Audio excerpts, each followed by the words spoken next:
এই কার্বাইড গান ব্যবহার করে শুধুমাত্র মধ্যপ্রদেশে 122 জন শিশু হাসপাতালে ভর্তি হয়েছে।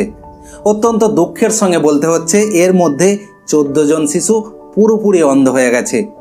কার্বাইড গান হলো একটি বিপজ্জনক দেশি ফায়ার ক্র্যাকার।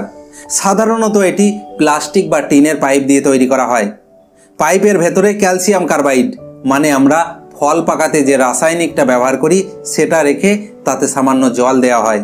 ফলে পাইপের ভেতরে ক্যালসিয়াম কার্বাইড এবং জলের মধ্যে রাসায়নিক বিক্রিয়া ঘটে অ্যাসিটিলিন গ্যাস উৎপন্ন হয়, যা অত্যন্ত দাহ্য এবং আগুনের সংস্পর্শে প্রবল বিস্ফোরণ ঘটায়। সুতরাং বুঝতে পারছো এটা কোনো শব্দবাজি বা আতশবাজি নয়, এটা হলো একটা রাসায়নিক বিস্ফোরণ।